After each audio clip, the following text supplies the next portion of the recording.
Et ben voilà. Hop, on va juste essayer. Voilà.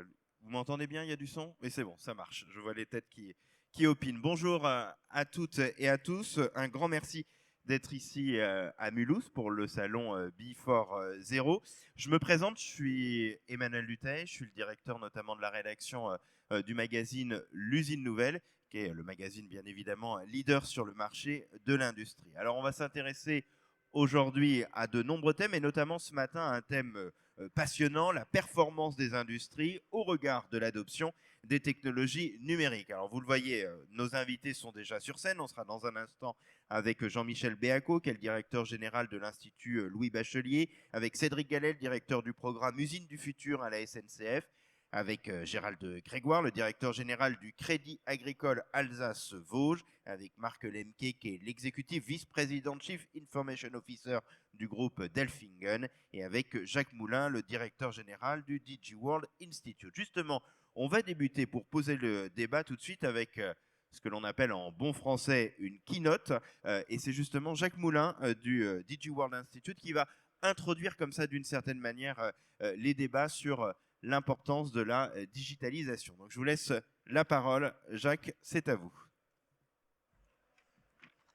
Merci beaucoup. Je ne sais pas si le micro fonctionne. Merci beaucoup Emmanuel. Et tout d'abord, je voulais vous dire combien je suis ravi de retrouver cette belle région du Grand Est. Parce qu'il y a quelques années, je représentais le groupe Orange. Je vois d'ailleurs que certains sont ici présents sur la région. Et je sais combien le projet industriel, je sais combien l'innovation est un élément important et fait partie de l'ADN de cette région. Alors peut-être juste quelques mots concernant le DigiWorld Institute. Malheureusement, mais ça ne fonctionne pas. Non, mais le regardez là. Voilà, parfait. Donc ce keynote, nous avons décidé en effet de le consacrer à un plaidoyer pour accélérer la réindustrialisation française avec le digital. Mais quand je parle d'accélérer la réindustrialisation française, il s'agit bien évidemment aussi de parler de l'Europe. Alors tout d'abord, juste permettez-moi un premier point pour présenter le DigiWorld Institute. Je vais être très rapide. Nous sommes un think tank, nous sommes une plateforme d'échange où nous regroupons à la fois des grands industriels qui ont tous la particularité d'être sur un footprint, sur un périmètre européen, mais aussi des institutions, dont la région Grand Est, qui fait partie des régions membres du DigiWorld Institute, ainsi que des représentants du monde académique et des représentants du monde de la recherche. Notre sujet au sein du DigiWorld Institute est de promouvoir un digital inclusif, responsable, durable et en lien avec l'industrie. Notre méthodologie embarque à la fois la partie technologique et la partie économique, et c'est bien de cela dont il est question lorsqu'on parle de l'ambition d'une réindustrialisation européenne. Alors, notre ligne éditoriale au sein du DigiWorld Institute a été consacrée en 2022 à une forme de capitalisation sur l'ensemble des crises que nous venons de traverser. Crise sanitaire tout d'abord, et on le voit, la pandémie n'est pas terminée, on voit ce qui se passe actuellement en Chine, crise climatique bien sûr, et la crise sécuritaire avec la guerre en Ukraine. Eh bien, toutes ces crises ont révélé la fragilité des paradigmes de notre société, des modèles politiques, mais aussi des modèles économiques, tous les paradigmes que nous avions jusqu'à présent, et peut-être avons-nous à craindre ce que Zygmunt Bauman appelle un état liquide. Et je relisais ce week-end des écrits de Bauman, et c'est vrai qu'il y a une vraie question qui se pose pour l'Europe, pour justement penser une politique commune, une politique unie, pour éviter justement d'être dans une logique où tout devient liquide et où il n'y a pas finalement de sens. Et cette crise de sens, elle est importante, parce qu'en effet, nous vivons sans aucun doute une crise de sens autour tout d'abord de la remise en cause des principes qui ont mené à la désindustrialisation, notamment en France depuis ces 30 dernières années. On l'a vu avec la pandémie, on s'est rendu compte qu'il y avait des produits de première nécessité, comme par exemple l'aspirine, qui n'étaient pas produits en France. Le deuxième crise, ou plus exactement la deuxième crise de sens, est aussi la remise en cause de la mondialisation qui, avec sa dynamique de délocalisation, s'est opposée de plein fouet à l'aspiration nouvelle et sans doute légitime d'un cycle court et de production locale. Et puis enfin, une crise concernant notamment l'urgence climatique et avec une remise en cause de l'abondance des matières premières, de l'abondance énergétique. Nous sommes arrivés en effet aujourd'hui à une ère de la sobriété. Alors, la pandémie a montré que les nouvelles technologies jouaient un rôle essentiel, technologies numériques, essentielles pendant notamment les périodes de confinement. Elles ont permis tout d'abord le maintien de l'activité économique, elles ont permis le maintien de l'éducation et de la santé, et tout simplement, sans aucun doute aussi, le maintien du lien social. Alors on pourrait penser que le digital de facto a acquis une légitimité, on va dire une crédibilité incontestable, et pourtant il n'en est rien, parce qu'on assiste en parallèle à une remise en cause et parfois un certain scepticisme par rapport au progrès. On l'a vu notamment avec la 5G, les antennes qui ont été accusées de provoquer le Covid, les antennes ont brûlé, c'était nos nouvelles sorcières de Salem, et on se rend compte que notre industrie, et l'industrie française tout particulièrement, pâtit sans aucun doute d'une adoption tardive de ce qui est les disruptive tech, et heureusement des innovations, des initiatives comme celle-ci permettent de mettre en évidence le rôle essentiel qu'il y a au passage de l'industrie 4.0. Alors, Churchill disait qu'il ne fallait jamais gâcher une bonne crise. Le propos peut paraître cynique, mais il est pourtant une évidence. Et il y a, je crois, une nécessité de repenser la nécessaire accélération de l'adoption des disruptive tech, de l'adoption des technologies numériques dans l'industrie. Nous vivons actuellement la 4e révolution industrielle.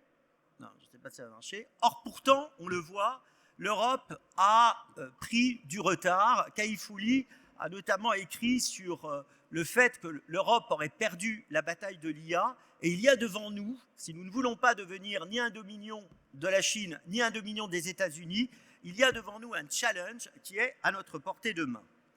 En effet, nous vivons la 4e révolution industrielle. Jean-Michel Béaco, qui interviendra tout à l'heure, me disait que c'était d'ailleurs un concept qui avait été inventé par les Allemands, ce terme d'industrie 4.0, c'est-à-dire qu'après la vapeur, après effectivement l'électricité, après notamment l'informatique, on en arrive à l'ère du big data, à l'ère de l'automatisation. Et quand on fait un constat, nous nous rendons compte en effet que la France est en retard. La France est en retard pour passer à l'industrie 4.0 et pourtant, il n'y aura pas d'industrie compétitive, il n'y aura pas de possibilité de compter dans l'échiquier géopolitique et économique mondial sans adopter directement une industrie moderne. Alors, je vais vous présenter quelques données qui ont été effectivement proposées par Accenture et qui permettent de mettre en évidence les 3 plaies de l'industrie française. La première, c'est le retard que nous avons en termes de robotisation.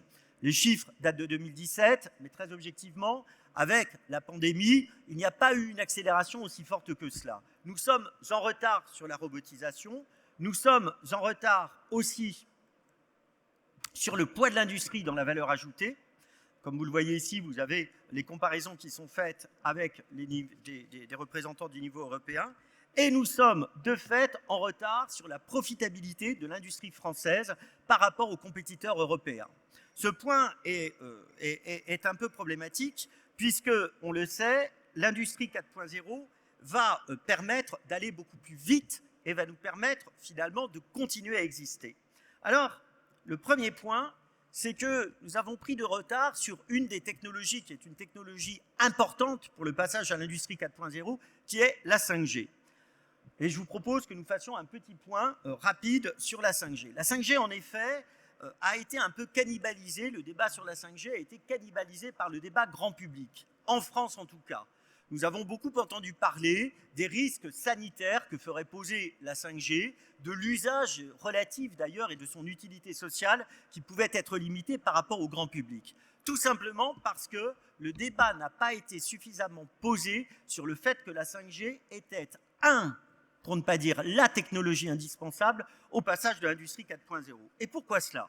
Alors désolé d'être un peu précis sur les aspects techniques, mais c'est un élément important. C'est que tout d'abord, la 5G permet un niveau de latence qui est très très faible et qui est comparable finalement à celui de la fibre et qui est donc indispensable pour gérer des applications critiques. Le deuxième point, c'est que la 5G est suffisamment robuste pour diffuser une foultitude de données, de data, et là encore, nous nous rapprochons de la fibre. Mais la 5G a surtout des spécificités qui sont essentielles dans l'industrie, à savoir ce qu'on appelle le slicing, avec une possibilité de priorisation selon les niveaux de fréquence, une couverture que l'on décrit comme seamless, qui permet effectivement de ne pas avoir d'interruption de connexion d'un point à l'autre, et puis surtout, elle permet des gains en productivité. Prenons l'exemple de la 5G Factory de Mercedes.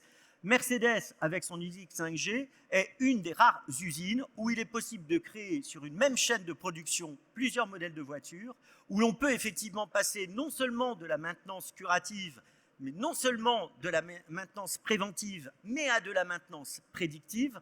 Et chacun sait pour les industriels combien justement la maintenance est essentielle pour un zéro défaut, pour ne pas avoir des interruptions de chaîne de production. Et Mercedes affiche plus de 25% de taux de productivité grâce effectivement à cette technologie 5G.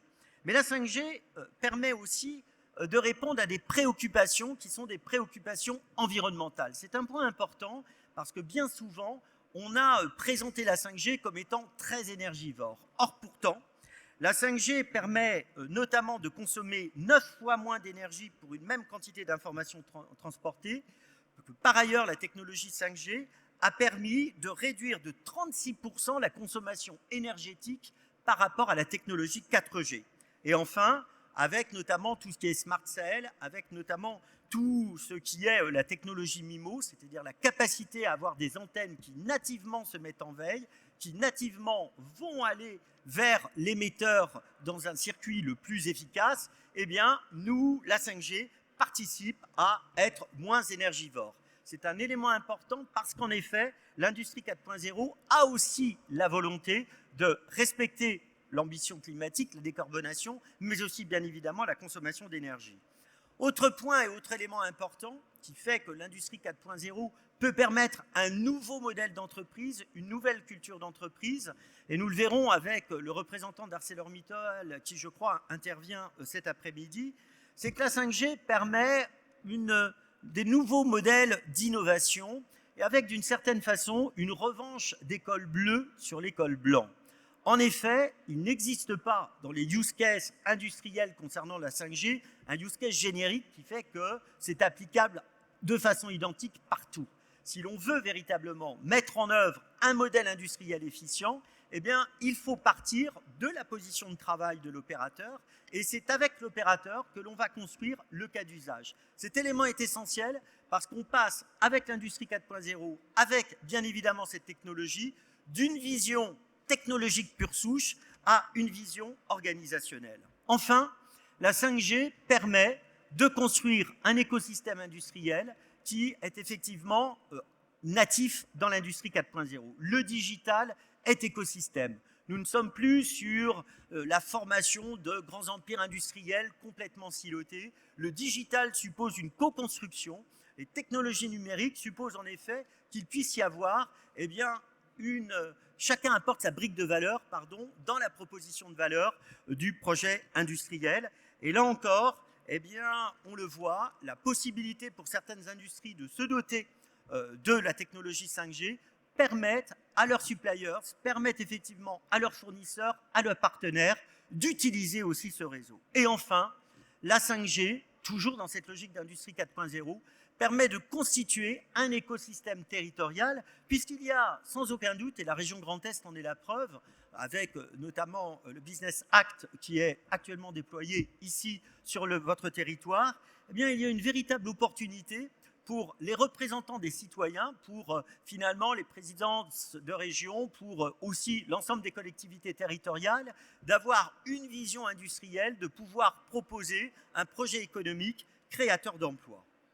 Autre technologie sur lesquelles il faut que l'Europe se positionne, c'est bien évidemment le métaverse. Alors je sais, Beaucoup spéculent actuellement sur le cours en bourse de Meta et peuvent se dire finalement, est-ce que ce n'était pas un feu de paille? Est-ce que tout cela ne va pas disparaître?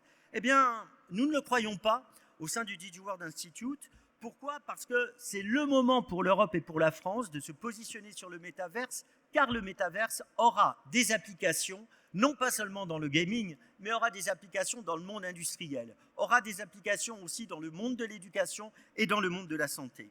D'ores et déjà aujourd'hui, ce que l'on peut noter, c'est que le métaverse représente un marché qui est comparable au top 10 des PNB mondiaux à horizon 2030. Par ailleurs, nous avons actuellement, d'ores et déjà, 440 millions d'utilisateurs mensuels du métaverse, soit 2 fois plus que Netflix. Il y a donc une vraie opportunité, là aussi, d'utiliser le métaverse dans le cadre de l'industrie 4.0 et surtout de ne pas perdre cette bataille, car nous avons la chance, ici en France et sur les territoires, d'avoir un grand nombre d'innovateurs. Le seul point, c'est que malheureusement, ces innovations sont bien souvent reprises ou rachetées par des puissances qui sont des puissances étrangères et qui ne nous permettront sans doute pas si nous ne réagissons pas, de rester dans cet échiquier.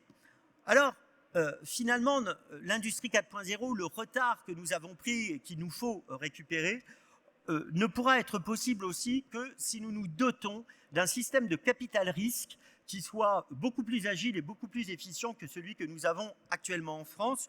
Juste pour information, une start-up américaine bénéficie de 8,3 fois plus de capital qu'une start-up française. Il y a donc une frilosité, on en parlera avec Jean-Michel Béaco aussi, peut-être encore, contre laquelle il nous faut lutter pour pouvoir accompagner les investissements français dans cette nouvelle industrie. Et enfin, le dernier de nos enjeux est sans aucun doute la préparation des compétences. On ne peut penser industrie 4.0, adoption des disruptive tech, si nous ne commençons pas à anticiper sur les compétences de demain.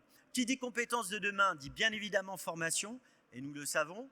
Nous avons pris un peu de retard ces temps derniers, notamment sur la formation concernant les mathématiques. Le gouvernement est en train de s'attaquer à ce sujet, mais on a une situation qui était devenue un peu critique. Et enfin, la mobilisation, là aussi, en matière de formation, pour faire en sorte que tout au long de son parcours, les salariés puissent effectivement évoluer et s'adapter à ces nouvelles technologies qui sont un cycle qui ne s'arrêtera pas.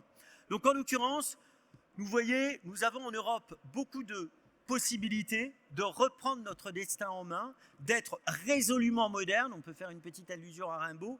Et encore faut-il pour cela qu'il y ait, à l'instar de ce qui se passe ici au sein de la région Grand Est, une volonté d'avoir une feuille de route qui soit une feuille de route ambitieuse. Et nous sommes loin d'avoir perdu la guerre. Il nous faut maintenant remporter les batailles. Je vous remercie.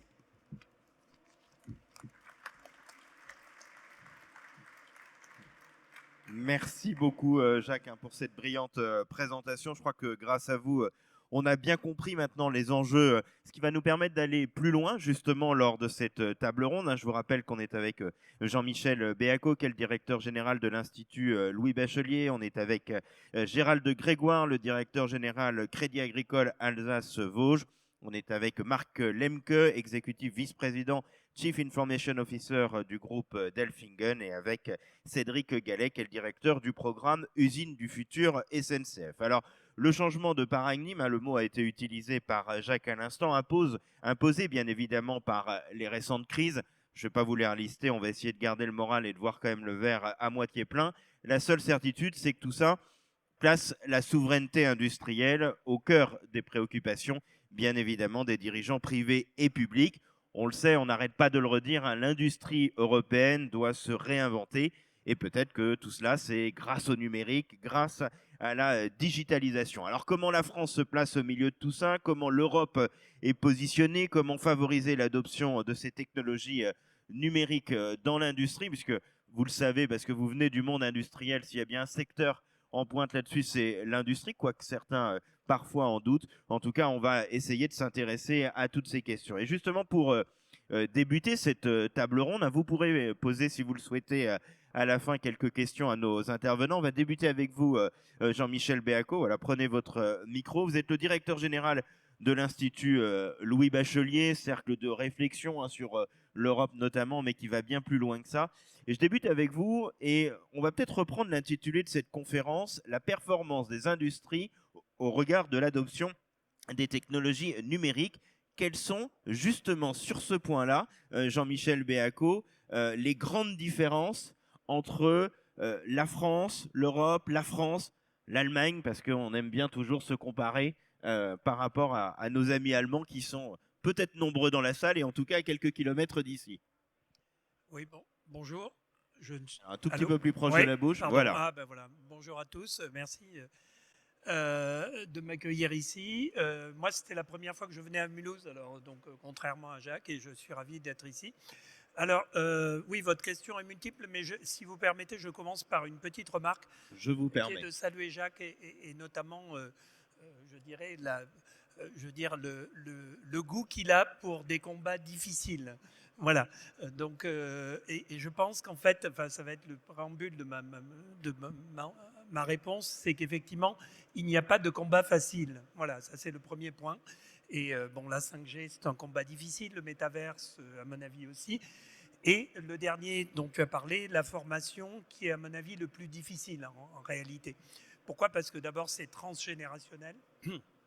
Et deuxièmement, c'est compliqué parce que, en fait, on croit savoir tout sur tout. Et finalement, tout ça est très éphémère. Et en fait, ce côté éphémère est très difficile à accepter. C'est pour ça qu'il faut aller à l'école, retourner à l'école. Tu parlais des mathématiques. Bon, moi qui suis dans ce secteur, j'avoue que j'ai un grand problème avec ça, puisqu'on a gâché 5 ans d'avance de mathématiques en enlevant tout simplement, c'est rien du tout, mais ça va faire des dégâts considérables. Voilà. Donc, voilà. Donc, la formation.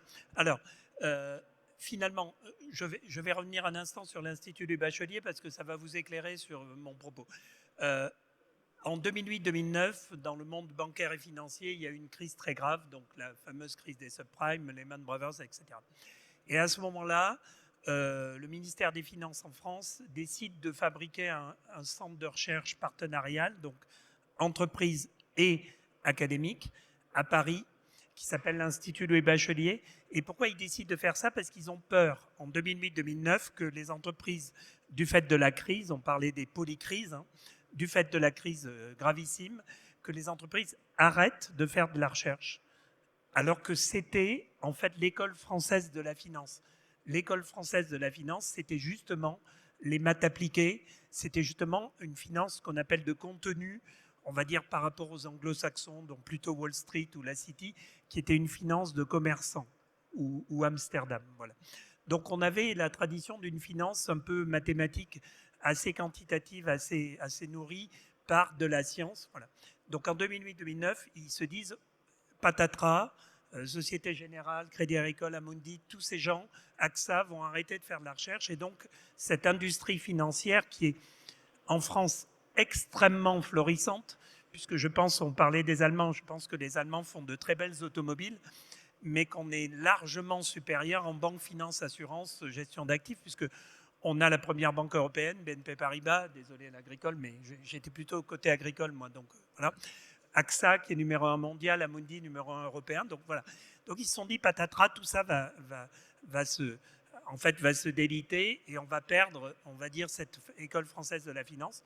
Donc ils créent l'Institut du Bachelier pour inciter les entreprises et les académiques, donc les Paris-Dauphine, les écoles classiques du plateau de Saclay, l'école d'économie de Toulouse, voilà. Tous ces gens se regroupant pour rester actifs en recherche. Et à ce moment-là, avec des systèmes que vous connaissez, le CIR, mécénat, etc. Et donc j'en viens à mon point. Quel modèle ils utilisent pour faire ça ?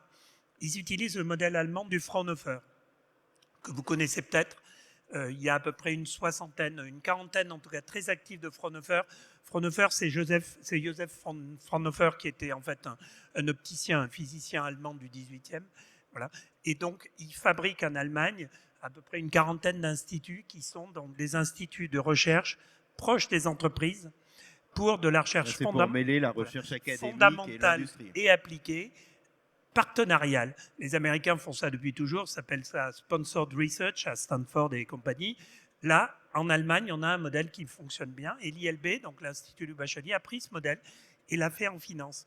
12 ans après, effectivement, on peut témoigner, je pourrais vous en dire plus, mais je vais pas, je vais laisser la parole à d'autres. Aux uns et aux autres. Oui. Donc je pense que là, il y a quelque chose qui est effectivement assez intéressant, qui est de dire, voilà, mettons-nous ensemble et réfléchissons. Prenons le temps de réfléchir parce que, je répète, la formation, c'est complexe, ça prend du temps et c'est répétitif.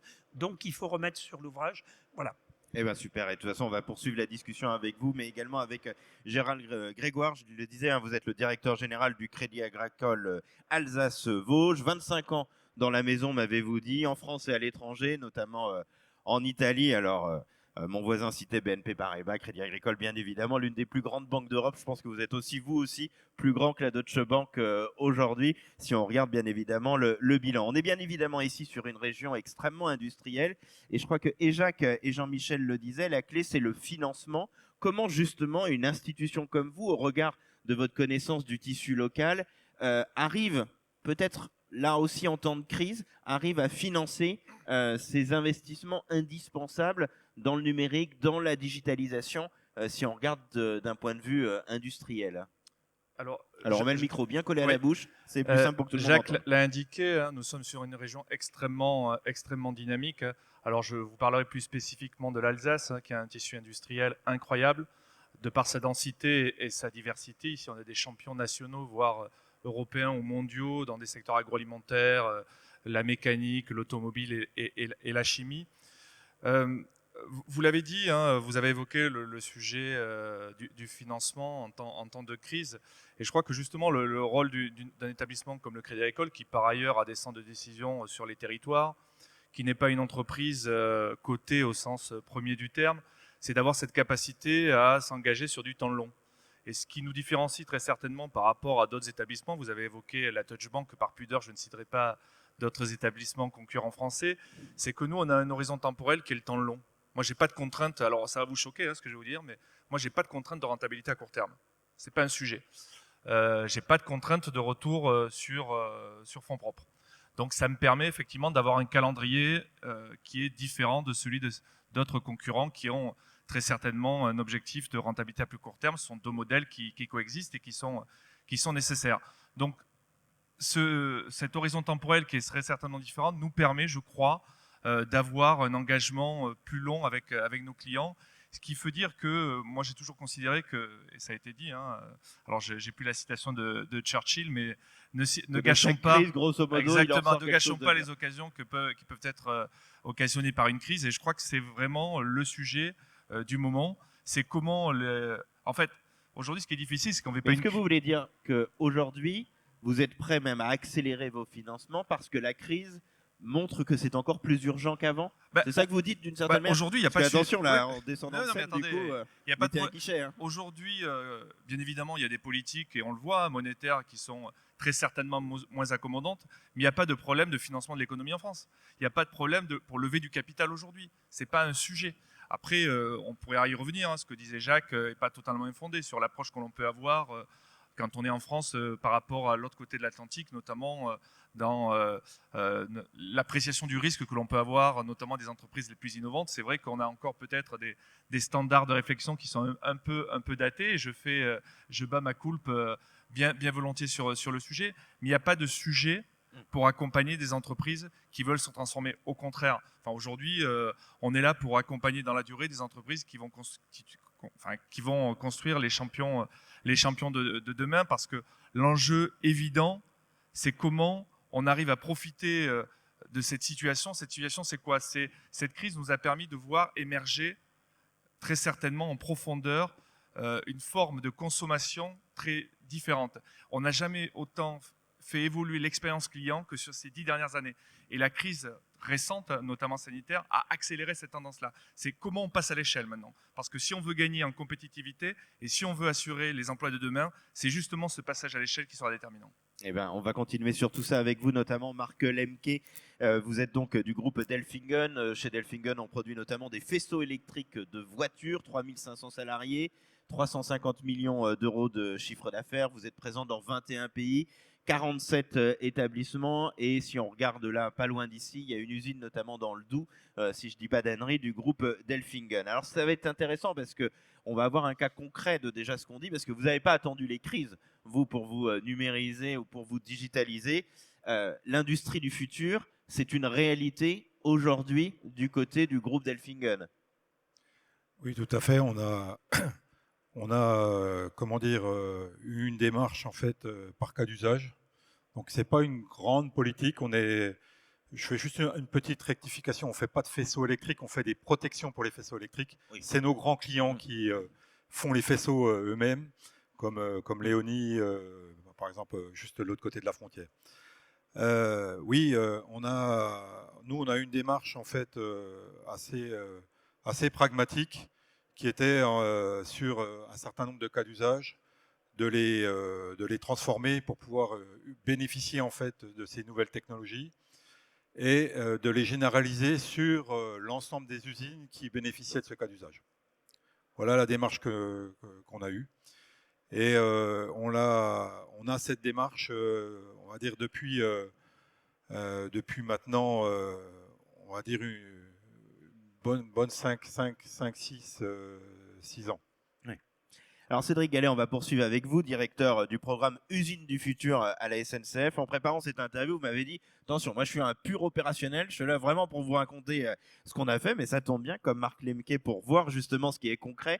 Et je trouve que l'idée d'avoir mis la SNCF ici autour de cette table est vachement intéressante, parce qu'on ne vous attend pas, pour être très honnête, comme ceux qui sont le plus en pointe sur la numérisation ou la digitalisation. Mais ce qui est intéressant, c'est que là, on va pas parler de train, on va parler de ce qui se passe avant, parce que les usines, c'est là notamment où ça permet de réparer tous les trains et tout genre de choses. Et toutes vos usines aujourd'hui, en tout cas les 10 dont vous vous occupez, sont numérisées, sont digitalisées. Racontez-nous. Oui, alors notre activité, effectivement, elle est plus connue comme étant transporteur et exploitant ferroviaire, mais effectivement, on est un grand industriel au point de vue national, puisqu'on fait la maintenance de ces trains, et notamment la maintenance lourde. Qu'est-ce que c'est la maintenance lourde? C'est quand un train a circulé pendant 10-15 ans sur nos voies, elle vient dans nos usines, à la SNCF, on les appelle les technicentres, et on démonte entièrement le train. On démonte les pièces, on répare les pièces, on prend en compte les demandes clients, un nouvel aménagement, mettre le Wi-Fi, et le train recircule encore pendant 10-15 ans. C'est des opérations mi-vie. Et donc, on a ça sur 10 usines dans le territoire. Et ces 10 usines-là, pourquoi on a mis en place ce programme Usine du futur? C'est parce qu'elles étaient gérées comme des PME. On avait en centrale un outil, un socle logiciel qui était le RP, qui nous permettait de gérer les approvisionnements, faire la facturation, mais toute la gestion de production était à la main du technicentre.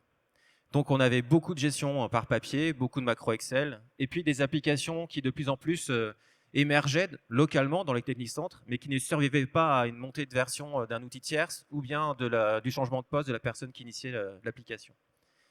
Donc le premier objectif d'Usine du futur, le programme, c'était d'apporter des outils nationaux qui répondaient à des processus standardisés.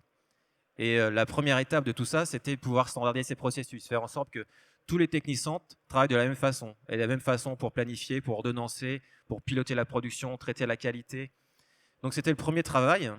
On a commencé petit, on a commencé par 2 petites applications qui aujourd'hui sont typées MES, Manufacturing Executive Software, et on l'a fait avec les utilisateurs, en méthode agile. On a commencé avec des ateliers, design thinking, et petit à petit, on a construit ces applications. Et quand on est devenu assez mature sur nos processus, on a acheté cette fois-ci des logiciels du marché pour traiter notre logistique. On a pris un WMS et on l'a déployé toujours en méthode agile. Et le programme a débuté en 2016. Aujourd'hui, on est en novembre 2022. Et on a nos 5600 agents dans les 12 usines qui utilisent chacun un outil usine du futur. Donc que ce soit l'ordonnanceur, que ce soit un agent de production, un agent de logistique, il utilise un outil. Et le principe qu'on a, c'est un agent, un outil. Et c'est nous qui gérons tout le process et la fluidité du process à travers les interactions des outils. Ça, c'est important pour la conduite du changement. Il ne faut pas surcharger par les outils. Il faut qu'on reste. Donc aujourd'hui, voilà, on a réussi cette transformation où on a amené le digital dans les usines à partir d'approches métiers, mais ça a démarré par des processus standardisés. D'abord les process standardisés qui nous permettent après de développer des outils qui supportent ces standards. Jean-Michel Béaco, du côté de l'Institut Bachelier, vous le disiez, vous citiez l'exemple allemand de cette aide entre la recherche académique et le monde de l'industrie par les instituts qui ont pu être mis en place. L'Institut Bachelier à continuer de développer ça. Est-ce qu'il faudrait développer un tel modèle en France, ce qui permettrait d'être quand même encore au plus proche des collectivités locales qui sont peut-être les acteurs indispensables de ce développement industriel via la numérisation et digitalisation? Oui, oui. Alors, attention, les choses sont faites aussi, hein. C'est-à-dire que, en fait, le problème de ces dispositifs, enfin, je vais vous dire le fond de ma pensée. Je pense qu'en France, comme en Europe, comme vraisemblablement dans tous les pays, on va dire civilisés, hein, j'irai pas plus loin, je pense que on peut faire des mini Google partout. Et autant en Italie qu'en Espagne, au Portugal, en Allemagne, etc. On n'a pas du tout à être complexé vis-à-vis de tel ou tel. Simplement, il faut... ça aurait un intérêt, voilà. on aurait Alors, un marché. Ce que j'appelle les mini Google, c'est qu'en fait, tout le monde peut être successful à la Google sur son métier. Vous parliez de votre métier, voilà, je pense que voilà, c'est le témoignage pareil à la SNCF lorsqu'on est focus et qu'on précipite en fait, je dirais le savoir-faire, le brain, comme on dit dans certains, voilà, on est capable d'être Google. Voilà, ça c'est mon point de vue et je pense que de toute façon c'est le point de vue de nos politiques depuis très longtemps. On n'a pas mis 80% des gens au bac juste par plaisir. Ça a été très critiqué, on peut toujours trouver que c'est imparfait. Mais la réalité c'est que on n'est plus aujourd'hui le plombier qu'on était, pour prendre un exemple du début du siècle. Un plombier aujourd'hui, il regarde son mode d'emploi sur Internet, etc. Il a des matériaux qui n'existaient pas. Il faut qu'il comprenne comment la chimie, etc. Donc en fait, tout ça évolue. Donc ce que je veux dire, c'est que voilà, on peut le faire. Il faut avoir envie. Je pense que tout le monde a plutôt envie. Je ne suis pas trop complotiste. Je pense que tout le monde a envie. Donc on a tenté plein de choses. Et effectivement, il faut se dire que les choses sont périssables. Je parlais des Fraunhofer. Les Fraunhofer, à l'heure actuelle, ils cherchent un second souffle aussi. Hein. Il y a eu des Fraunhofer très, très successful en automobile notamment, mais à l'heure actuelle, ils cherchent le second souffle. Sinon, on avait eu un peu ça avec, par exemple, les pôles de compétitivité, exactement. ce genre de choses. Ben, qui sont citez, un peu l'idée voilà. des Fraunhofer. Donc, il faut un second souffle au pôle de compétitivité. J'aurais pu faire ma réponse en un mot. Voilà. Il faut un second souffle au pôle de compétitivité. Je crois que tout le monde est un peu sur le sujet. Voilà. Alors, est-ce qu'il faut des trucs... Ça fait un peu 10 ans qu'on attend le second souffle, quand même, si on doit être honnête. Non, oh, là, vous êtes méchant. Mais non, il y a eu un premier souffle. Bon, il faut un second souffle. Je pense qu'il y a pas mal de... Alors, tu parlais de la politique accommodante, effectivement, de la Banque centrale. C'est vrai.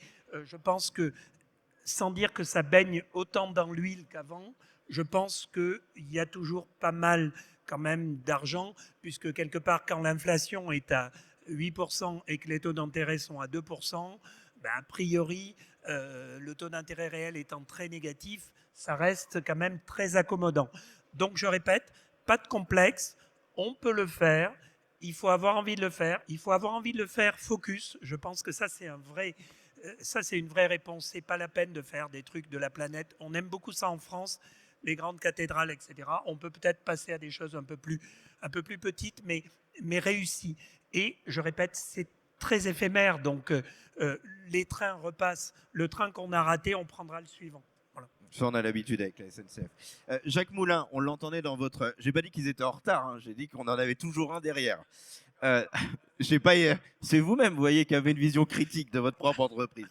On est tous venus en train et ça a très bien marché. On l'entendait dans votre keynote, Jacques, cette réindustrialisation, elle sera efficace que si elle-même, l'industrie, se réinvente, se modernise. Vous étiez assez précis sur la 5G. Est-ce que le déploiement va assez vite? Parce qu'on le voit par rapport à certains concurrents, notamment aux US, qui avaient raté le virage de la 4G, mais ils n'ont pas raté le virage de la 5G, notamment pour leurs industries. Est-ce que nous, on est dans la course, quoi, tout simplement, pour nos industries? Alors, on est dans la course, en effet, avec un peu de retard. Hein, et malheureusement, on le sait, et avec un peu moins d'argent. Dans l'industrie, avec un peu moins d'argent, et dans l'industrie numérique en particulier, la rapidité est sans aucun doute une qualité essentielle. Ce n'est pas forcément le plus gros, mais c'est celui qui va le plus vite qui gagne du terrain. Le point important sur la 5G, c'est que déjà la 5G a été inscrite par le gouvernement dans le plan de relance comme une des technologies essentielles. On le voit avec la commission Herbert, un certain nombre d'applications, ce que l'on appelle en mauvais français les use cases, sont en train de se mettre en place. Ce que l'on peut dire, c'est que pour le moment, pour un certain nombre de grands groupes, effectivement, la 5G devient une réalité. Sans doute encore avec un peu de retard, parce que il y a aussi le problème des terminaux industriels qui ne sont pas forcément disponibles. Le deuxième point, c'est que nous avons en France un tissu économique qui n'est pas composé exclusivement de grands groupes. On a, et c'est aussi une force et une richesse, un nombre de TPE, de PME, et pour lesquels l'accès justement aux fréquences de la 5G supposait un investissement beaucoup trop élevé par rapport à ce qu'une TPE ou une PME peut se faire, et surtout pour un périmètre couvert qui pouvait apparaître insuffisant. Et c'est en ça que la logique d'écosystème est essentielle, et c'est en ça qu'il y a sans aucun doute une réflexion à avoir entre d'une part les opérateurs, les industriels, mais aussi la puissance publique. C'est-à-dire qu'il y a un besoin d'organiser et de faire en sorte notamment qu'il puisse y avoir plus de partage par rapport aux fréquences, qu'il puisse y avoir, et on le voit, par exemple, Acom, qui est membre de l'IDAT, l'évoque, cette capacité justement à faire en sorte de faire bénéficier certains de mes fournisseurs, certains de mes sous-traitants, eh bien, des bandes de fréquences que je n'utilise pas. On serait sur de la mutualisation. On est dans une forme de mutualisation qu'il faut pousser. Mais il y a aussi un autre point qui est quand même essentiel, c'est qu'il faut absolument que nous sortions de cette espèce de scepticisme, voire un peu complotiste, je reprends l'expression de Jean-Michel, qui consiste à considérer que tant que l'on n'aura pas la preuve, et qui est impossible à prouver, du risque zéro, le risque zéro n'existe jamais dans l'industrie ni dans la technologie, eh bien il y a un risque potentiel qui fait que l'on devrait stopper les choses. Et c'est en ça que le débat grand public a été peut-être trop pris par une espèce de doxa idéologique et qui ne va pas justement en prenant les avantages des parties scientifiques. Sur la 5G, je crois que nous n'avons jamais eu autant d'études, d'analyses, etc., pour regarder l'impact énergétique, l'impact sanitaire et autres. Maintenant, il faut que cette adoption soit plus forte, mais ça suppose là aussi que cette culture industrielle soit mise en œuvre au sein de notre société. Et là encore, on a un peu de retard, peut-être aussi une petite... un petit difficulté à véritablement pousser, démocratiser la logique scientifique dans les apprentissages universitaires aussi. Gérald Grégoire, vous le disiez tout à l'heure, et ce qui était peut-être un peu étonnant dans la bouche d'un banquier, grosso modo, on ne se pose pas la question de combien on va gagner à la fin, mais si le projet est bien, on le financera. Ce qui voulait quand même dire qu'au final, s'il est bien, vous pensez que vous gagnerez de l'argent. Mais il y a un point qui était intéressant dans ce que vous disiez, qui était un peu aussi le point des compétences. Est-ce que vos équipes aujourd'hui sont suffisamment armées pour être capables justement, quand on est face à un patron de TI industriel par exemple, de dire bah oui, tel projet a 20 ans, oui, c'est ça qu'il faut faire. Est-ce qu'il faut quoi? Il faut des ingénieurs capables de comprendre eux-mêmes les projets à la banque? Je pense que la première Alors, plus proche du micro, s'il vous plaît. La première des réponses que je peux vous faire, c'est un raisonnement très, très égoïste qui a très certainement été accentué par la crise sanitaire. Sur ce sujet-là en particulier. Quand nous avons dû affronter cette crise sanitaire, on avait à peu près, là je parle du Crédit Agricole, 20 actes de gestion qui étaient totalement digitalisés. C'était très peu. En l'espace de 6 mois, je crois qu'on a gagné 50 ans, puisqu'on est passé de 20 actes de gestion à peu près aujourd'hui quasiment 130 actes de gestion totalement digitalisés, ce qui fait qu'on répond, je pense, aux meilleurs standards et à une expérience client qu'est en droit d'attendre un client en 2022. Pour ce faire, bien évidemment, on a dû se doter de compétences en interne. La première d'entre elles, c'est des sachants de la donnée. Aujourd'hui, au Crédit Agricole, sur l'ensemble du périmètre du groupe, on compte à peu près 300 data scientists. C'est à peu près ce qu'on retrouve dans d'autres établissements bancaires, parce que la maîtrise de la donnée, elle est essentielle si vous voulez digitaliser des processus. C'est le prérequis dans la digitalisation des processus.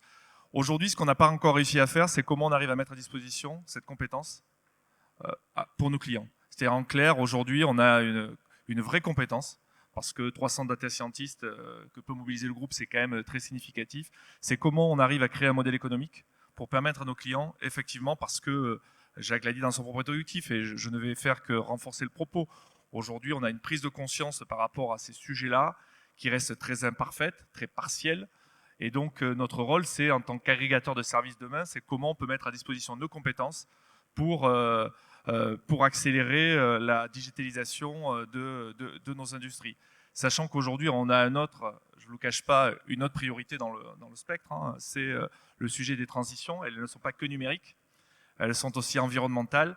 Et aussi, c'est vrai que dans le monde industriel, ça se relie. Il n'y aura pas de décarbonation sans innovation. Absolument. Et donc là, pour le coup, je pense qu'on a un coup d'avance parce que on a constitué une équipe d'ingénieurs environnement qui sont capables d'apporter une réponse globale à nos clients, à la fois du diagnostic à la solution technique et bien évidemment au financement. Tout ceci reste encore très embryonnaire et donc on a un enjeu là aussi de passage à l'échelle qui est important, mais qui sera, je pense, un vrai levier de business.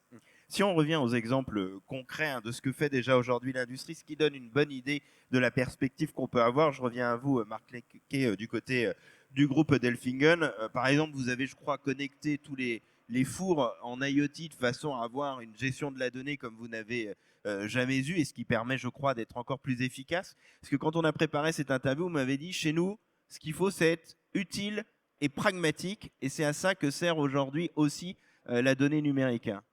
Oui, tout à fait. On avait donc on est extrudeur en fait de matières plastiques et notamment de tubes. Et une partie en fait de notre métier, c'est de faire des tubes techniques qui sont formés en 3D. Donc ils sont extrudés en fait droit, puis après ils sont mis en fait dans des gigs, je ne sais plus le nom en français, pardon, dans des espèces de moules en fait qui donnent la forme. Et on va les mettre dans des fours à une certaine température pendant une durée déterminée, ce qui fait en fait que les tubes vont avoir une mémoire de forme. Par contre, il faut respecter la température et la durée, parce qu'autrement, en fait, la mémoire de forme ne se conserve pas et on a des problèmes qualité. Et avant de mettre des capteurs, c'était un peu au doigt mouillé, c'est-à-dire qu'on regardait... Non, les ingénieurs avaient fait les études, on avait qualifié les produits. Par contre, en production, en fait, les opérateurs voulaient aller plus vite, donc gagner en productivité, donc ils ne respectaient pas totalement le temps de cycle. Et donc, on a mis des IoT. Donc, c'est un cas d'usage très simple, hein, en fait, sur les portes, sur la température du four. Et on est capable, en fait, de garantir maintenant, en fait, que la gamme, que le process est respecté. Et donc, on n'a plus de problème qualité. On a fait partir ces problèmes qualité. Donc voilà, c'est un exemple, en fait, simple, très pragmatique, qui permet de montrer, en fait, qu'on n'est pas obligé non plus de faire des choses incroyable, super complexe. Mais c'est marrant ce que vous dites. C'est pas incroyable et en même temps, vous avez gagné en productivité, en contrôle qualité, peut-être beaucoup plus que si vous aviez fait 44 audits en même temps dans 200 usines en même temps. Tout à fait. Et on a aussi du coup inclus en fait les opérateurs, comme ça a été dit. Nos fours sont standardisés, c'est-à-dire qu'en fait, quelle que soit l'usine dans laquelle en fait on a cette production-là, on a les mêmes équipements, même standardisation. Et il y a un point qui n'a pas été abordé, c'était dans notre préparation, on n'en avait pas parlé, mais il y a un point qui est quand même vraiment important, c'est culturel, en fait, cette transformation. Mais culturel à quoi? Culturel c'est au groupe avoir Delfingen. envie de voir les choses, en fait, sur ce point de vue-là. C'est un grand... Pour moi, je le vois, en fait, comme un grand voyage, si vous voulez. C'est pas quelque chose qui se fait... Ouais. C'est long, ça fait 24 ans, moi, que je suis dans l'entreprise. J'ai connu, en fait, Delfingen quand il y avait 600 personnes. La transformation digitale, ça fait 24 ans que je la vis chez Delfingen par rapport en fait à la croissance. Et donc c'est cet état d'esprit, cette nécessité en fait de sécuriser aussi en fait, hein, parce que ce qu'il faut bien comprendre en fait, l'aspect cybersécurité est quand même un point critique dans ces éléments-là. Voilà. Non, mais c'était très intéressant parce que ça fait le lien totalement avec Cédric Gallet quand vous dites que c'est un grand voyage. Donc d'une certaine manière, on connaît le début, mais on ne sait pas jusqu'où totalement on va aller. Et c'était un peu le cas aussi du côté de la SNCF, parce que vous nous disiez tout à l'heure, on a commencé par 2 petites applications. Et ce qui est intéressant, c'est que dans votre numérisation, dans votre digitalisation, vous faites ça comme des grands. C'est-à-dire que c'est vous-même en interne à la SNCF que vous développez vos nouveaux standards. Vous produisez ça tout seul. Alors, on est parti au départ à la SNCF par des déploiements de cycle en V de gros projets. Voilà, et c'est la première fois qu'on a changé de méthode et qu'on est passé sur la méthode agile. Et je pense que Ouais, la méthode agile à l'échelle nationale sur 10 usines, c'était un grand challenge et on a réussi à la mettre en œuvre. Donc, on s'est fait aider d'abord sur savoir comment on mettait en place une méthode agile, quels étaient les rituels, quels étaient les différents postes, quelles étaient les missions. Donc, on s'est fait aider là-dessus. Après, on a été un peu initiateur de la démocratisation de ces métiers. Un product owner, maintenant, à la SNCF, c'est un poste qui est bien identifié. Et on sait l'utilité de ce poste-là, comme le PMO qui permet de gérer des projets transverses, comme un programme d'envergure tel que Usine du Futur.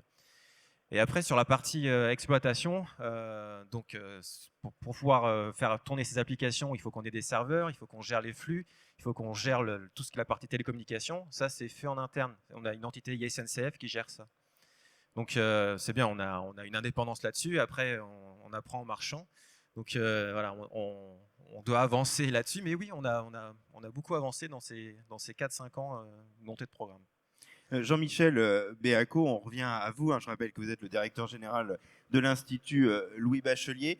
On le voit, il y a quand même, qu'on soit pragmatique ou qu'on soit dans la grande échelle, on a intérêt à regarder le verre à moitié plein. Aujourd'hui, en cette période de crise, parce qu'on est obligé d'en revenir quand même là, et notamment la crise énergétique, c'est un frein à la numérisation de l'industrie, voire à la réindustrialisation, ou au contraire, sans vouloir paraphraser à nouveau Churchill, c'est un moyen de recouvrir à une nouvelle souveraineté pour réaccélérer d'une autre manière. Alors, au risque de vous décevoir, je ne suis absolument pas d'accord avec Churchill. C'est-à-dire, je suis persuadé qu'en fait, c'est au contraire dans les phases très positives qu'on peut réformer, se réformer et changer. Je ne crois pas dans les guerres, je ne crois pas dans les crises. Je pense que les crises, c'est au contraire des échecs et qu'effectivement, c'est bien sympa de dire on surmonte l'échec, tant mieux. Mais pourquoi ne pas aussi être Mais si content, je me permets de vous couper, est-ce que s'il n'y avait pas eu le Covid et aujourd'hui la crise énergétique, est-ce qu'on aurait eu ce sentiment d'impériosité du recours à la souveraineté ou ce genre de choses? Vous avez raison sur l'urgence que provoque la crise, mais moi je vais vous donner un autre exemple. Donc on a eu une Covid. Un autre exemple, c'est comment on est sorti du Covid. En fait, personne n'en parle, mais le continent européen et les États-Unis ont eu en fait une réponse phénoménale à cette crise. Et d'ailleurs, la Chine devrait s'en inspirer. En fait, ce qui s'est passé, c'est qu'en fait, on a patiemment, lentement, à force de mini-Google un peu partout, comme Marc vient de le décrire, on a réussi notre coup. C'est-à-dire notre coup, c'est quoi? C'est d'avoir un vaccin en 3 ans, en moins de 3 ans. Moi qui fais un peu de mathématiques au Collège de France, bon, le Collège de France, c'est une vieille institution, il y a des vieux monsieur et des vieilles dames. Je me souviens y compris Alain Fischer au début, qui, je le croise dans les couloirs, et il me dit, oh là là, cette histoire de Covid, il dit, un vaccin, c'est au moins 10 ans. D'accord? Et ce monsieur était monsieur vaccin, donc ça partait mal. Et pourtant, on réussit notre coup. Vaccin en 3 ans, moins de 3 ans, d'accord? On est complètement tiré d'affaire. On réussit à l'échelle européenne. On réussit avec un scepticisme, si je reprends les termes de Jacques, qui était énorme aussi, d'accord? Et là, il y avait 2 écoles. Et c'est pour ça que je ne suis pas d'accord avec Churchill. Il y avait 2 écoles au moment du Covid. Il y avait l'école qu'on aime beaucoup en France, c'est-à-dire l'école de ce que j'appelle bonapartiste, c'est-à-dire le docteur Raoult, quoi, en gros. C'est-à-dire, en gros, Yaka, Faucon, machin, bidule, voilà. Et patiemment, à côté, il y avait des gens qui construisaient progressivement une stratégie, un process, etc. Et on a réussi avec le 2e scénario. Donc, je dirais, oublions un peu les crises, parce que de toute façon, il y en aura toujours, il y en a tout le temps. Comme dit Pierre Rosan-Vallon, un autre qu'on peut citer, la vie a besoin de drames, d'accord? Donc, on aura des drames tout le temps. Simplement, essayons de progresser sur je dirais, sur le fait que la complexité du monde fait qu'il n'y aura plus de Bonaparte. D'accord? C'est fini les Bonaparte. Celui qui sait tout, qui voit tout, c'est terminé. Et là, j'insiste sur un point, c'est que je pense, on ne l'a pas trop dit, mais je pense que tout le monde le pense, on ne fera rien tout seul. C'est-à-dire, on ne fera rien de grand sans être collectif. Et on a la chance ici d'être d'ailleurs dans une zone européenne assez, on va dire, assez collective. Mais quand vous dites collectif, pour qu'on comprenne bien, c'est collectif à l'échelle de l'Europe, c'est collectif au sein des collectivités en France. Qu'est-ce que veut dire votre mot collectif? C'est un très bon point. C'est collectif dans la diversité aussi des points de vue. C'est-à-dire, voilà, je pense que ce que décrit Marc, ils ne l'ont pas fait sans écouter justement le gars qui faisait mal C'est-à-dire le type qui avait monté la température du four, là, il pensait bien faire, en fait. Il avait confondu vitesse et précipitation. Bon, mais il faut l'écouter.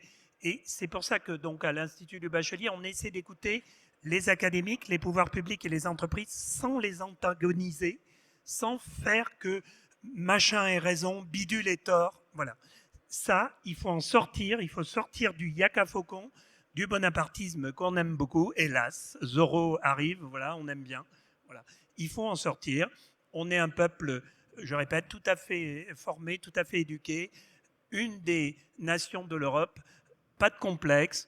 Les trains vont et viennent, ils repassent. Voilà. Là, le train du numérique, je pense que voilà, c'est quand même du brain business. On n'est pas trop mal équipé.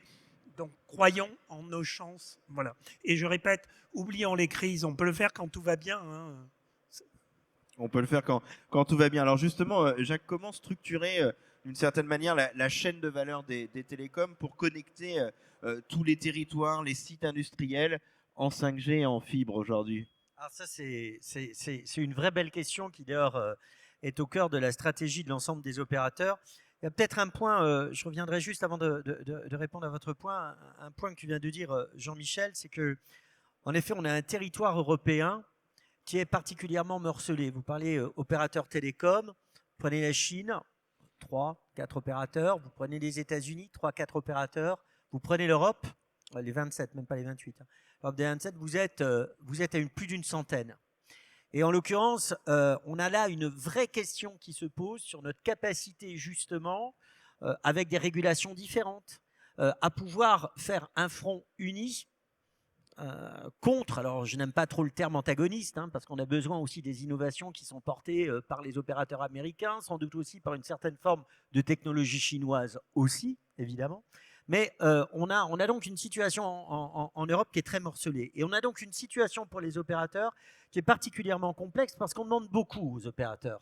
On leur demande... C'est pour ça qu'on rate là, en ce moment le démarrage de la 5G, parce qu'elles ont moins d'argent. Ils Ben, ont moins elles d'argent que les et c'est concurrents dont il faut étrangers. se rendre compte, parce que c'est un point important, c'est qu'en France, on a fait aussi le pari du très haut débit. Et nous sommes une des premières nations, en tout cas un des premiers pays au monde, à avoir su fibrer son territoire. Et ça, c'est une vraie belle réussite, ce qui n'est pas le cas de l'Allemagne, par exemple. L'Allemagne est très en avance sur la 5G, et en particulier la 5G industrielle. Les enchères n'avaient pas été réservées uniquement aux opérateurs, contrairement à la France. Les industriels avaient pu se porter acquéreurs, là où en France, on a donné la prééminence aux opérateurs. Et maintenant, on a quand même, nous aussi, la fibre. Et c'est là où il y a le besoin, plutôt que de voter des moratoires. Et là, je suis désolé, je vais être obligé d'avoir un propos un peu politique, mais plutôt que de voter des moratoires, au motif duquel il faudrait véritablement arriver à prouver le zéro risque dont on parlait tout à l'heure, il y a plutôt une nécessité de penser sur les territoires la politique industrielle en embarquant la complémentarité qui peut être faite entre les opérateurs qui sont très pris, il est vrai, par le grand public. Même s'ils offrent des solutions B2B, il y a de facto, quand on est opérateur, une dimension grand public qui fait une forme de tropisme. Mais il faut trouver comment, justement, on peut faire en sorte que sur un territoire donné, avec des associations publiques-privées, comme on l'a fait d'ailleurs dans le cadre des RIP hein, pour la fibre, eh bien, on peut définir des projets. Et c'est pour ça que je crois véritablement qu'il y a une très belle opportunité, ça a été évoqué notamment sur la modernisation des fours en partant de l'expérience des opérateurs, mais il y a une très belle opportunité pour le territoire français et pour le territoire européen d'embarquer à la fois la sphère publique, à la fois la sphère privée, à partir d'un objectif qui est un objectif d'attractivité et de création d'emplois. Et bien évidemment de formation, parce que ça aussi c'est pareil, les opérateurs investissent beaucoup pour l'innovation. On l'a dit, la 5G est une technologie qui nativement est plus green, pour employer ce terme, que ne l'était la 4G. Et nous n'en sommes qu'au début, parce qu'après la 5G, il y aura la 6G, et là encore, il faut savoir capitaliser. Et ça aussi, c'est un élément essentiel dans la chaîne de valeur, c'est qu'il faut qu'il y ait des partenariats sans doute mieux définis entre ce qui relève de l'industriel et ce qui relève de l'opérateur. Autant l'opérateur peut jouer un rôle aussi important vis-à-vis des TPE-PME, autant ce que vous voulez dire, il faut que les opérateurs se tournent aussi plus vers ce monde industriel, c'est ça que vous voulez dire en partie. Absolument, et il faut... Écoute peut-être plus les demandes du monde industriel pour adapter l'offre et adapter le besoin.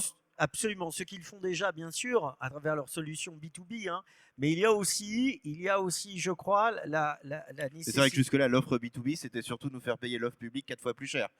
Non, enfin, Un peu quand même. si on est sur la garde, oui, mais il y a aussi un élément qui est quand même important quand on est tout partout. Je vais pas défendre les opérateurs, mais c'est qu'on est sur la logique du tout gratuit, ce qui est aussi un problème avec le digital. Hein, c'est qu'on considère par essence que le service est gratuit et qu'il y a finalement une gratuité. Non. Ça passe aussi par de la fibre, ça coûte. Ça passe aussi par des antennes, ça coûte. Ça passe aussi par de la recherche et développement, ça coûte. Donc en l'occurrence, tout a un prix. Et c'est peut-être ça aussi, il faut quand même rappeler qu'en France, en particulier, nous avons des tarifs sur notamment, allez, que ce soit de la DSL et même y compris la fibre, qui sont très inférieurs à ceux qui peuvent être pratiqués en Europe. Effectivement, c'est le résultat aussi de la concurrence, comme vous le disiez, en interne. Gérald Grégoire, du côté du Crédit Agricole Alsace-Vosges, justement, comment vous voyez aujourd'hui la demande des industriels? Est-ce que les entreprises françaises, aujourd'hui, ont cette demande accélérée dans le financement de leur transition numérique et verte? Parce que tout à l'heure, vous faisiez le lien entre les deux et l'un, aujourd'hui, bien évidemment, ne peut pas aller sans l'autre. Alors, je vais rester sur une tonalité optimiste. On essaye quand même. On va essayer. Non, pour être tout à fait transparent, moi je pense qu'il y a aujourd'hui, je vois se dessiner sur notre territoire vraiment deux catégories. On a des grandes entreprises qui, en clair, ont gardé le cap et ont mis les bouchées doubles sur la période récente. Et donc qui ont revu leur pack applicatif, revisité leurs infrastructures, ont développé le commerce digital quand elles l'avaient peu ou pas développé. Et puis on a le tissu des PME pour lesquels la sensibilité reste encore à parfaire. Moi, il y a toujours un chiffre qui me surprend. Alors certes, il est un peu vieux maintenant, c'était en 2019, c'était avant la crise sanitaire, mais on avait encore plus de 20% des patrons de PME qui considéraient que le sujet de la digitalisation ne les concernait pas. Il y a un élément qui est assez aussi symptomatique de cette prise de conscience assez partielle, c'est quand vous regardez l'évolution des dépenses informatiques. Alors certes, c'est un bout du sujet, mais c'est intéressant. En France, en 2020, elles ont baissé de 6% et elles n'ont augmenté que de 4% en 2021. Donc, si prise de conscience il y a, elle est encore très, très relative. Et moi, mon job avec mes équipes, c'est de les sensibiliser. Notamment, il y a deux sujets, et ça a été évoqué, hein, sur lesquels je crois on peut aider encore ces patrons de PME qui n'ont pas cette sensibilité-là ou cette fibre-là. Il y a deux sujets sur lesquels vous arrivez plus facilement à les intéresser. C'est celui de la data et celui de la cybersécurité. Et là, je pense qu'on a deux leviers majeurs pour accélérer la transformation numérique des PME en France. Oui, effectivement. Alors là, le verre à moitié plein, du coup, parce que par le risque et par la peur, mais effectivement, c'est des points. Et la data aussi. La data, c'est pas uniquement, c'est un sujet aussi de développement. Aujourd'hui, c'est indispensable pour effectivement manager son équipe et son entreprise. Marc Lemke, du côté de Delfingen, vous l'avez dit déjà d'un mot tout à l'heure dans le pragmatisme, mais ce qui est aussi une force et ce qui est la réussite, et on en a parlé déjà un petit peu depuis le début, mais vous en êtes le bon exemple, c'est qu'il faut vraiment intégrer tout le monde à cette chaîne du développement numérique. Et quand je dis tout le monde, c'est commencer par la base jusqu'au plus haut niveau de l'entreprise. Et c'est comme ça que ça fonctionne, la transformation numérique d'une entreprise.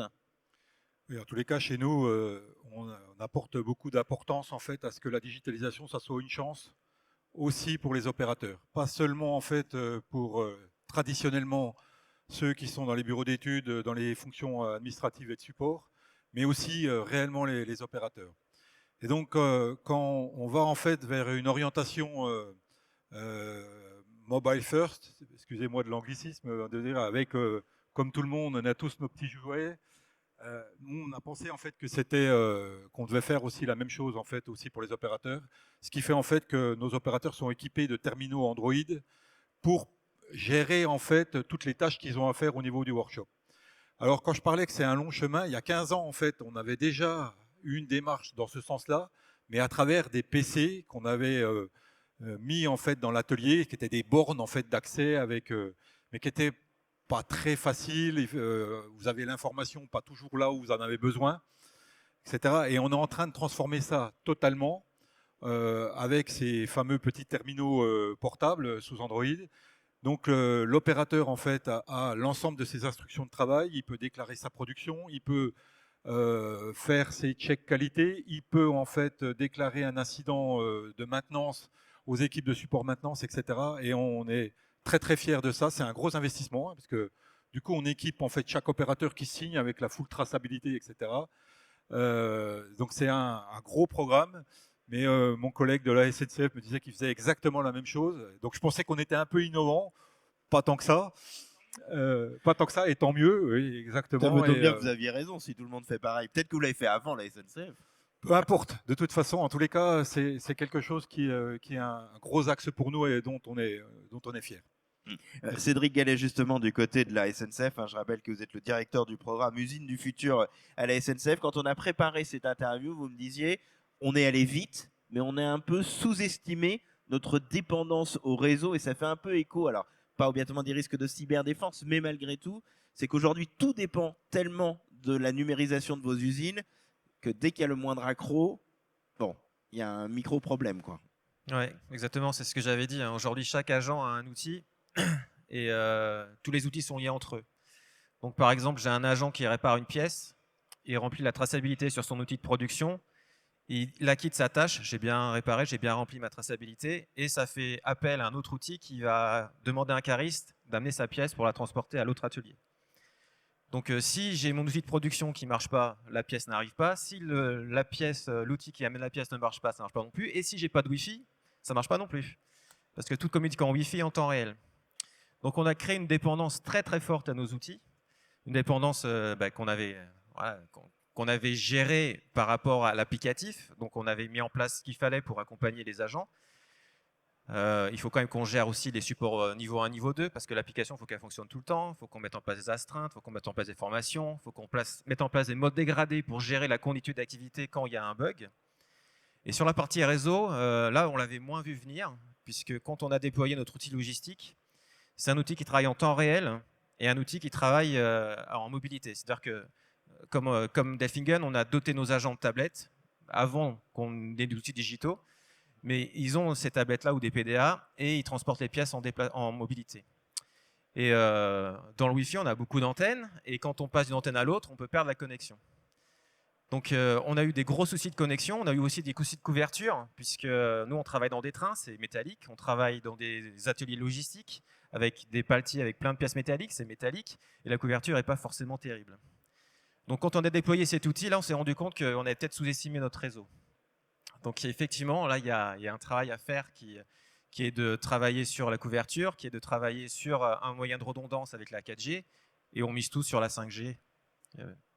Et donc ça fait vraiment écho à ce que disait Jacques Moulin, quoi. Vous avez vraiment besoin d'avoir une application qui vous est propre. Jean-Michel Béaco, directeur général de l'Institut Louis Bachelier, on a beaucoup parlé d'Europe, mais regardons peut-être ce qui se passe du côté de la Chine et des États-Unis, surtout en ce moment, avec les États-Unis qui sont en train de repartir dans une sorte, quel mot je peux utiliser, de protectionnisme, avec le fait de privilégier leur propre industrie pour derrière avoir des aides. Est-ce que l'Europe est parfois un peu naïve dans sa façon de se battre face à ses concurrents avec un modèle ouvert? Ah non, moi je ne crois pas. Non, je pense que, je ne réduirais pas la bonne période que vit les États-Unis à leur protectionnisme, hein. Je pense qu'il y a d'autres choses. Et notamment une chose qu'on a en commun, qui est d'avoir une monnaie forte et une banque centrale puissante. Voilà, notre monnaie est de moins en moins forte. Pour moi, c'est essentiel. Voilà, ils ont la Fed qui, quelque part, lutte contre l'inflation assez intelligemment. Si vous regardez bien, d'ailleurs, Bernanke, l'ancien patron de la Fed, a eu le prix Nobel d'économie, et je voulais le souligner parce que, là encore, ça crée un lien avec ce qu'on disait. Les États-Unis sont capables de donner un prix Nobel d'économie à quelqu'un qui est un vrai praticien. Voilà. Et c'est un praticien qui, entre nous a plus ou moins sauvé, quand même pas tout seul, mais de la crise en 2008-2009, parce qu'il avait fait sa thèse sur la crise de 29, où on avait donné des mauvais médicaments à une maladie, et en 2008-2009, on n'a pas fait la même bêtise. Voilà. Et le type avait fait sa thèse là-dessus. Donc ça prouve bien quand même que quand on infuse de l'académique finalement dans le réel, ben, ça marche, ça peut marcher. Voilà. Donc je pense qu'on a en commun la Banque centrale, et ça je pense que le Crédit Agricole ne me contredira pas. On a une Banque centrale européenne avec une monnaie, l'euro, et merci aussi à tous les acteurs de cet euro hein, d'avoir ça. Donc ça, c'est un gros atout.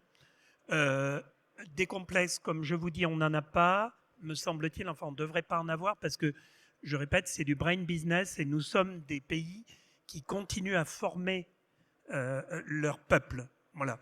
Les Américains ont eu une petite période de baisse et je dirais c'est ça finalement ce qu'on appelle protectionnisme vu de loin, qui est en fait tout simplement qu'ils se sont aperçus qu'en fait ils n'éduquaient plus les gens. Ils éduquaient essentiellement les étrangers. Enfin, c'est pas un hasard. Dans les universités américaines à un moment, mais aussi pour des questions de tarifs. Voilà. Les Américains n'accédaient plus. Donc, ça ne vous a pas échappé qu'un des programmes des démocrates qui finalement ont réussi les midterms, ça a été de racheter les prêts, les emprunts qui avaient été faits par les étudiants pour faire leurs études aux États-Unis. Et donc, je pense qu'en fait, ça, là encore, je dirais ce pari qui est tu disais, beaucoup de choses sont gratuites, certes, mais il y a des choses qui doivent être gratuites parce que sinon, ça fracture. Voilà. Et donc, je pense que là, on a un vrai atout, c'est d'avoir, entre guillemets, une université au plan européen, je ne fais pas de particularisme à la France, qui quelque part fonctionne et n'est pas très chère. Je souhaite beaucoup de plaisir à nos amis anglais qui ont décidé de faire l'inverse, notamment avec des universités ultra chères qui finalement ne vont servir qu'à quelques Qataris qui viennent mettre leurs enfants. Voilà, donc je caricature un peu. Donc voilà, ce que je veux dire, c'est que nous avons donc pas mal d'atouts et n'ayant pas de complexe, il faut quand même, en conclusion, je pense, regarder les choses telles qu'elles sont. Le monde est en train quand même de se polariser. Il y a indéniablement un bout du monde qui va devenir fréquentable et je dirais de manière détendue, et il y a un autre bout du monde, et de plus en plus grand, d'accord, qui quelque part va devenir, si ce n'est infréquentable, en tout cas très stressant. Voilà. Donc voilà où on en est, et je répète, si on parle à l'intelligence tout au long de la vie, en assumant nos systèmes imparfaits mais tellement puissants, on refera ce qu'on a fait avec le vaccin aux États-Unis et en Europe, et on le fera 10, 20, 30 fois, et tout le monde nous regardera. Voilà. Et ben voilà, c'est sur cette note positive qu'on va s'interrompre. Si jamais vous avez des questions, alors moi je vois pas tout le monde, mais n'hésitez pas, est-ce qu'il y a une question, c'est toujours le plus compliqué, la première, ou sinon, si personne ne se manifeste, on va s'arrêter là. Je remercie donc Cédric Gallet, le directeur du programme Usine du Futur à la SNCF, Marc Lemke de Delfingen, également Gérald Grégoire, le directeur général du Crédit Agricole Alsace-Vosges, Jacques Moulin, le directeur général du DigiWorld Institute, et Jean-Michel Béaco, le directeur général de l'Institut Louis Bachelier, d'avoir participé à cette conférence ce matin. Très bon salon Before Zero. Très bonne journée à vous toutes et tous.